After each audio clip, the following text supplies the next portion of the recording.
Ce qui se joue dans cette ville. Je me tourne vers vous, Margot Madescler. Bonjour Margot. On va voir avec vous sur la carte l'enjeu que représente ce port pour la Russie dans sa guerre en Ukraine. Et oui, Mariupol, regardez, qui se trouve au sud-est du pays, la toute dernière poche de résistance dans cette zone qui a été conquise par les troupes russes. Alors c'est une ville stratégique pour les Russes parce que ce port industriel, c'est le poumon industriel du pays. Il donne sur cette mer d'Azov. Ce port ainsi permettrait la jonction entre les forces russes venues de la Crimée annexée et les troupes séparatistes et russes dans le Donbass qui se trouve juste au-dessus, au nord. Et on voit bien la stratégie du Kremlin qui est ici très claire. C'est donc s'emparer de toute cette zone au sud du pays. Et d'ailleurs, l'avancée des troupes, elle va aussi vers le sud-ouest, vers Kherson qui a été prise il y a 2 jours. Et aujourd'hui, la ville qui semble être visée aussi par les Russes, c'est Odessa. C'est la 3e ville du pays qui se prépare donc aussi à l'arrivée des troupes russes. Et donc, en prenant Odessa, Poutine pourrait s'assurer ainsi une avancée par la mer, la terre, alors qu'il domine presque actuellement les airs. Et donc, tout pourrait s'accélérer si Odessa et Mariupol tombaient. Merci Margot pour ces explications générales. Pourquoi les Russes ont accepté ce cessez-le-feu ? Alors, ce qui est intéressant, c'est de voir que le terme de couloir humanitaire n'a pas la même signification chez les Russes et chez les Ukrainiens. Vous savez que ça a été négocié il y a 2 jours. Acceptation de mise en place de couloirs humanitaires. Le maire de Mariupol, pour lui, le couloir humanitaire, c'était apporter des médicaments, des vivres et rétablir les installations vitales à Mariupol. Ça voulait dire rester à Mariupol. Pour les Russes, la signification est différente, c'est évacuer la population civile. Et donc, le silence des armes, c'est pas un cessez-le-feu, Les Russes appellent ça le silence des armes, c'est-à-dire qu'eux font taire les armes jusqu'à 15 heures en ayant mis une pression maximum pour que la population évacue et que donc la résistance de Mariupol soit affaiblie. Donc on voit bien que pour les Russes, c'est une arme de guerre. Le couloir humanitaire, c'est évacuer les civils pour laisser le champ libre à l'action de la force armée et se battre contre la résistance qui resterait là-dedans. Alors que pour les Ukrainiens, c'est au contraire renforcer la résistance en mettant en place des médicaments, de la nourriture, etc. Donc, dans le cas de Mariupol, qui est une ville qui avait très bien résisté en 2014, qui est stratégique, vous l'avez très bien expliqué, pour les Russes, il faut la faire tomber. Ça fait quand même plusieurs jours qu'ils sont autour.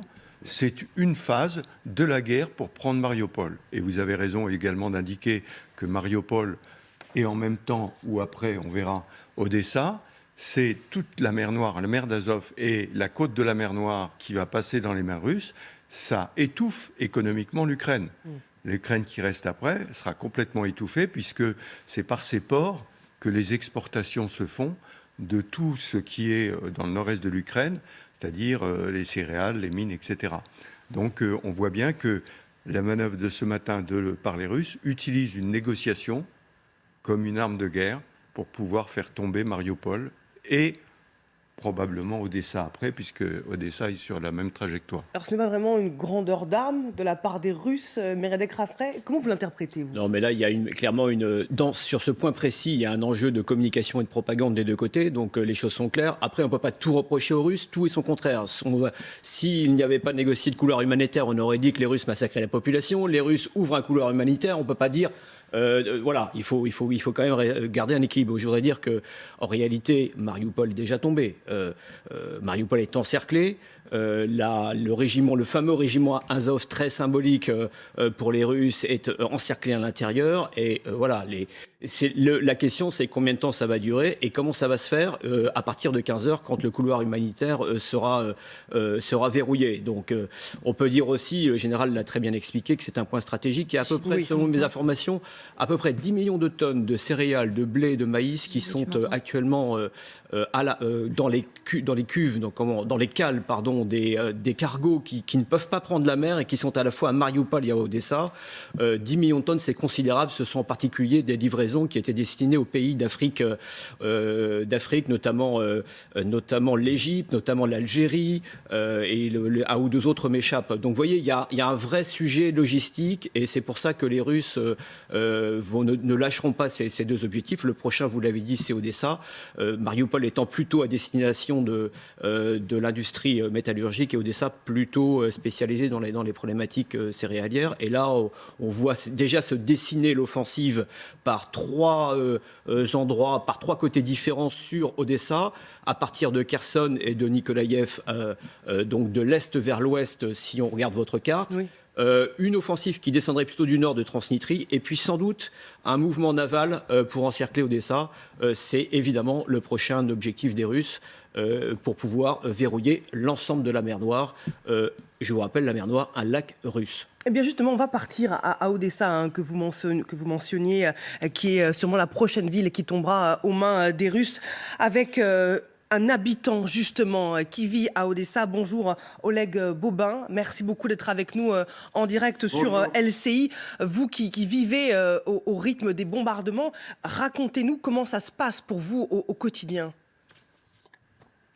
On ne vit pas vraiment au rythme des bombardements. Il y a eu un petit peu quelques bombardements les premiers jours. Aujourd'hui, la situation est plutôt d'ordre préventif. Je ne pense pas que ce sera très évident de prendre Odessa, puisqu'il y a pas mal de civils qui sont engagés auprès des militaires. Donc nous sommes là pour résister. Oui, vous nous dites la résistance s'organise. Comment ça se traduit concrètement ? Le corps civil et le corps militaire forment un tout. Donc bien évidemment, c'est les militaires qui ont les armes, et tous les civils aident autant qu'ils peuvent, que ce soit par la nourriture, par les vivres ou par les moyens logistiques à l'armée. Vous, est-ce que, de ce que je comprends, hein, vous n'envisagez pas de quitter votre ville? Vous voulez participer à la résistance et en tout cas rester dans votre ville? Ce que les Ukrainiens souhaitent, c'est la paix. Et aujourd'hui, nous sommes dans une situation où la paix passera forcément par un moment de guerre. Et est-ce que vous êtes inquiet? On a envie de comprendre, vous qui êtes ukrainien, qui vivez là-bas, dans quel état d'esprit êtes-vous? C'est une période de guerre, de vraie guerre, donc on est plutôt inquiété, même si on reste serein. Merci beaucoup Oleg Bobin d'avoir témoigné en direct sur LCI. Vous qui êtes justement président de l'association L'Ukraine en Europe et enseignant à l'INALCO, qu'est-ce que vous vous dites ce matin en voyant ces images de l'offensive russe qui se poursuit? Justement, on peut faire deux conclusions. La première, que la Russie mène, l'armée russe mène vraiment une guerre sans merci, une guerre lâche, et qui de manière qui accentue la crise humanitaire. On voit bien, pas seulement à Mariupol, à Kharkiv, dans d'autres villes, il y a une volonté délibérée par exemple, à Okhterka, ils ont tiré sur la station thermique, ils tirent sur les installations électriques, sur les écoles, sur les crèches, sur tout ce qui bouge. Donc sans différenciation, vraiment sans aucune justification militaire. Il y a des villes, le quartier de Kharkiv était bombardé par des tirs de BM-21 grade ou par des missiles de croisière russes. Donc c'est vraiment un décalage énorme avec ce qu'il dit la propagande russe, qui tire juste sur les infrastructures civiles, qui essaye de préserver les civils. C'est très cynique. Et du côté ukrainien, on voit bien qu'on mène une guerre patriotique. Que justement dans chaque ville ukrainienne, il était formé des bataillons d'organisation territoriale avec beaucoup de volontaires, avec justement la distribution des armées. Et aujourd'hui, les villes comme Kiev, moi je ne vois pas comment Poutine peut le prendre. Il y a beaucoup de détermination, mais sur le terrain, le rapport de force n'est pas vraiment égalitaire. Mais sur le terrain, quand même, on voit bien que l'armée ukrainienne inflige des pertes très lourdes aux chars, aux Russes. Il y a quand même plus de 250 chars qui étaient détruits. Vous avez vu des images, il y a beaucoup de matériel russe qui est détruit. Les Russes sont démotivés, il y a problème de logistique. Donc, et nous, l'armée ukrainienne est très motivée. Donc, il y a quand même les fournitures d'armes occidentaux qui viennent. Mais juste ce qu'il faut à l'Ukraine, il y a quand même, évidemment, il y a un rapport de force inéquilibré parce que la Russie a beaucoup plus d'avions, beaucoup plus. Il n'a pas encore de domination à l'air, mais c'est pour ça, hier, le président Zelensky a été très déçu par la décision de l'OTAN de ne pas assurer no-fly zone au-dessus de l'Ukraine.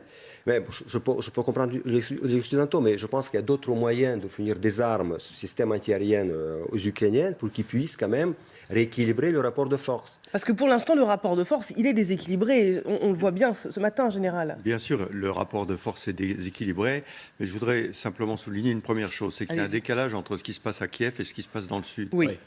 Ce qui se passe dans le sud, les objectifs des Russes vont être remplis, sont remplis, de transformer, alors effectivement c'est la mer d'Azov qui est un lac russe. La mer Noire moins, parce que si on dit ça aux Turcs, ils vont pas être très contents. Ouais, mais actuellement il n'y a pas de bâtiment de l'OTAN. Il n'y a pas de bâtiment de l'OTAN en mer Noire. Non, mais l'OTAN se garde bien d'intervenir. C'est la réalité. Pour répondre à votre question sur l'interdiction aérienne, l'OTAN ne peut pas envoyer ses avions au-dessus de l'Ukraine, ce qui est une nécessité si on veut interdire l'espace aérien, parce que ce serait une déclaration de guerre avec la Russie. Le premier point, donc, décalage entre ce qui se passe dans le sud, qui militairement est une réussite, et ce qui se passe à Kiev, où là, il y a une grosse hésitation. J'entendais sur le plateau juste avant, dire les Russes ne sont pas capables de conquérir des villes. Mais aucune armée n'est capable de conquérir une ville. Je rappelle que Mossoul, il a fallu la raser pour la prendre. C'était les Américains. La guerre urbaine est probablement la guerre la plus difficile. Alors quand on veut prendre un objectif stratégique comme Mariupol actuellement, on met en œuvre cette stratégie de façon à limiter les pertes humaines, pas seulement pour des raisons humanitaires, pour des raisons d'image, mais aussi des raisons tout simplement tactiques. Au passage, si la brigade Azov est à l'intérieur et que Mariupol est pour la propagande russe, c'est fantastique. Ils arrivent à montrer, vous avez vu, on dénazifie. Donc ça, c'est voilà la perception. Maintenant, aucune armée n'est capable de prendre une ville sans des pertes absolument considérables et des destructions considérables. C'est pour ça que mon point de vue, je m'engage peut-être, c'est que gagnant au sud, Kiev, c'est une carte dans la main pour la négociation. Je voudrais rebondir, mon général. Allez-y. Je partage à 100% ce que le général vient de dire. Il connaît bien le sujet. C'est pour ça que je suis même pas sûr que Poutine veuille rentrer dans Kiev.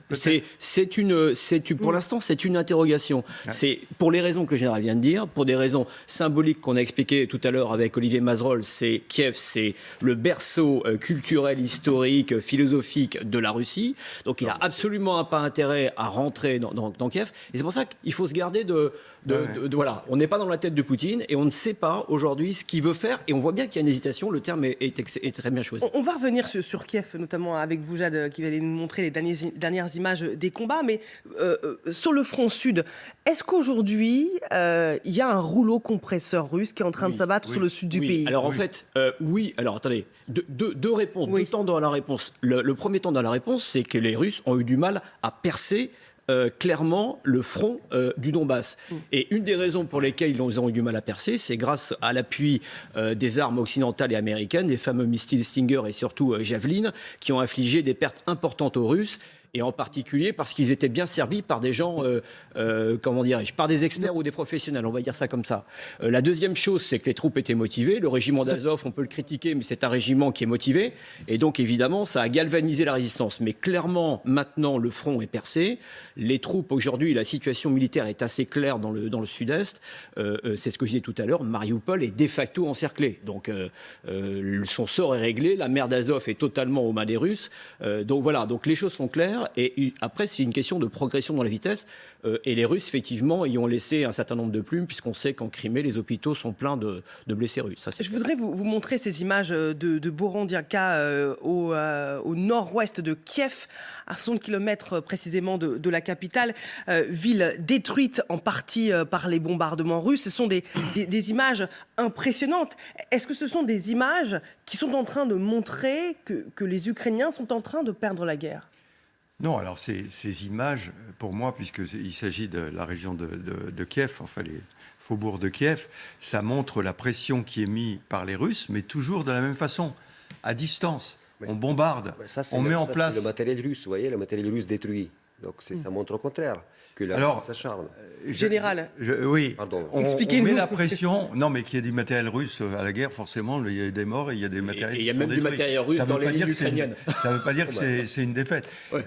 Je dis simplement qu'on met la pression par des bombardements, par l'aviation, etc. On met une pression extérieure. Et j'en tiens toujours à l'avis que nous partageons tous les deux, c'est que Kiev est un morceau trop gros, trop symbolique, et que si jamais l'attaque est lancée sur Kiev vraiment dans les rues, ça va être terrible, parce que les Ukrainiens sont extrêmement bien préparés dans Kiev. Hein.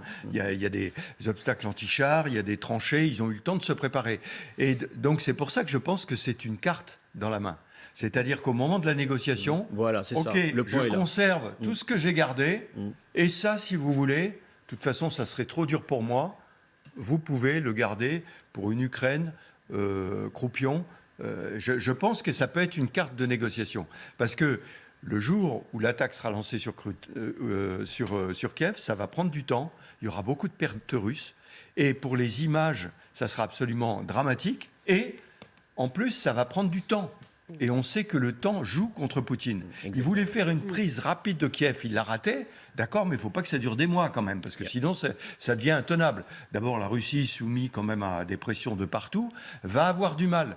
Donc, plutôt que faire ça, le rouleau compresseur du Sud, comme vous le disiez, lui gagne la guerre dans 10 jours, 15 jours. Et à ce moment-là, on peut négocier. Et la négociation, c'est « OK, je ne prends pas Kiev ».